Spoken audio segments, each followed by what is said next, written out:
Okay, class. So we've talked about our line plots, which we take our information, plot them with x's, however many times they occur. We have our stem and leaf plot. Looks like this. If I have a 7 and an 8, it would be 0, 7, 0, 8. Say I have a 15 and a 16, 5, 16. Let's say I have 27 three times, 27, 27, 27, and then a 28. We also have our box and whisker plot, which looks like this. But you remember we have to find certain things first. We have to find our min, our max, lower quartile, upper quartile, and our median. And remember, we had, say, a set of numbers like 2, 3, 3, 5, 7, 10, and 15. Well, that middle number's our median. Here's our two groups, lower quartile, upper quartile. Min and max, all this comes up there. Okay? But today we're going to talk about a scatter plot. Now, these are our notes from today. Now, here I have a group of students. It shows their hours they were active per week, meaning how often were they exercising. Some students have a high number, like 19 and 14. Some have a low hour, 2 or 3 hours. Now, they have BMI attached to that. BMI stands for Body Mass Index. Body Mass Index. If you've ever had a checkup or a physical, that's where they grab a part of your upper arm right behind your bicep, which is your tricep, and they'll pinch it and with these little plastic claws, and it measures your body fat. And they might use the same claws on your tummy and the small of your back or up around your shoulder blades. So right here, if I look at this, I can see that my higher number has my highest hours of activity, has the lowest BMI. But if I go on the opposite side and my lowest number of hours active has also the highest BMI. So I can make an inference here and say, well, more hours you're active, the lower BMI you'll have. Now, if I'm just going off of those two examples right there, well, that's not really proof. And this kind of doesn't visually work that well. It's kind of hard to follow this information because I have A, B, C, D, E, F, G, H, I, J. I have all these numbers, and oh my gosh, it's a lot of stuff to look at. Well, let's take that information right here, and let's make this number line, and then let's graph it. Well, as I start to graph it, it looks like this. Looks a little nicer. And I notice something. As time increases, my body mass index drops. So it's true, the more I'm working out, the more activity I have, more hours, the faster this drops down. Okay? So using a scatter plot, I could look and say, okay, what do I see? Do I see a drop? Do I see an increase? Is there no way to tell? With a scatter plot, you're looking at three different things. You either have a positive correlation, so you notice that this group is going in this direction. Whoops, let's use my line. Let's make it blue. Positive. Think of a slope. It's going uphill. How does a negative correlation look? Well, this one is going downhill. Imagine, you have a little guy and he's running downhill. Negative. This guy's working really hard to go up. Positive. Now, could I make either a positive or negative right here? Not really. Because I can't tell if it's going up or downhill, we say it has no correlation. And these are definitions. Now, positive correlation would be values in both data sets, 1, 2, both increase at the same time. So as this increases, so does this. Which direction am I going? Up and to the right. Now, for negative correlation, the value in one data set increases as the value in the other decreases. I'm still going to the right, but instead of going up, now I'm coming down. So if this would be up here the highest value, There's my decrease to make it a negative. And it's going in that direction still. Now, no correlation. There's no relationship between the data sets. I can't make a connection between them. I can't tell right here, is it going positive or negative? It's all over the place.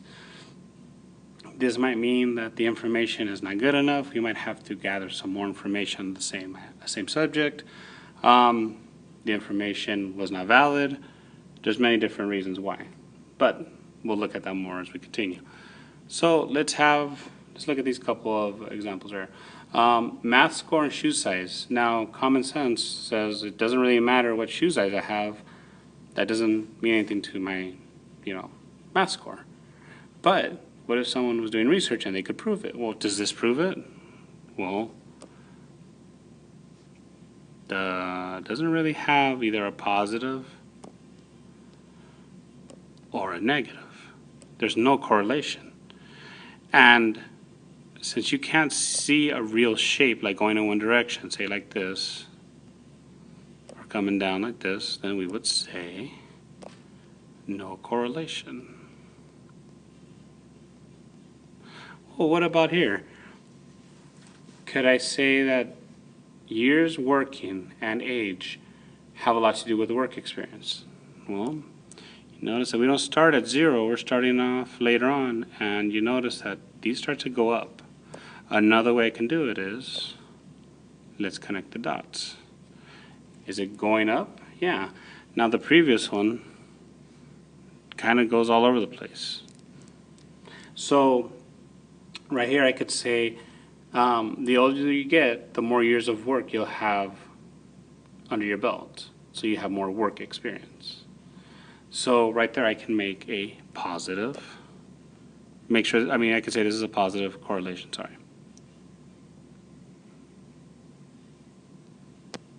Now, could I make a scatter plot right here? Sure.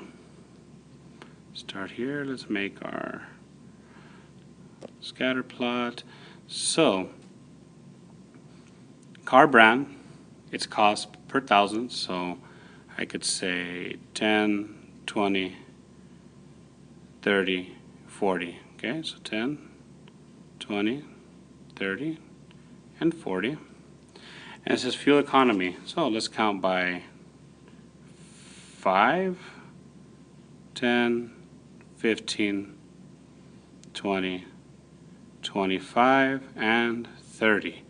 So what correlation can I make? Well, let's see, 25 is right about here, and it gets 19 miles, so we'll say around right here. And then a car that costs $19,000 gets 31, should be over here. Okay, car that costs $34,000 gets 31 also. Car that costs $28,000 gets 15. And the car that costs $22,000 over here gets 33. Can I make a correlation here between the cost of a car and its fuel economy?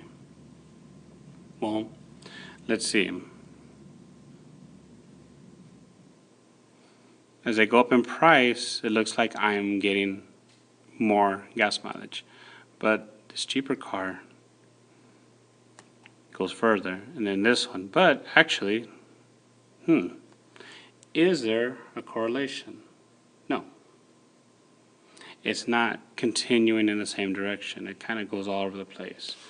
Now, let's say I'm going to track length and width of dinosaurs. Well, let's see. Let's make another one. Can I make a correlation here? Is it positive or negative? So we'll go by feet. Let's count by 10, 20. Let's use something bigger because I see I'm going to go into 100. So 20, 40, 60, 80, 100. And let's go by 10, 20, 30, 40, 50, 60. So 10, 20, 30, 40, 50, and then let's say 70. So My Triceratops is 30 feet long and weighs 6 tons, so it'll be about here. My Tyrannosaurus is 39 and weighs 7 tons, so it'll be a little bit bigger. The Euhalopus is 50 feet long, and it weighs 25. So let's go about right here. A Brachiosaur is 82 feet long and weighs 50 tons. And then a Supersaurus is 100 and weighs 55. Do we see a positive correlation? Yeah, look, I can trap all these in there. It's going up. Or notice that it follows an upward trend. So we use these scatter plots to see, is there a trend, is there a correlation that we can relate to the information provided. Now this first one, no. This one, yes, it's positive. Okay, so you saw how we're going to make a scatter plot. Just take the information, put the points, and then from there we can decide whether it's positive, negative, or no correlation. Okay.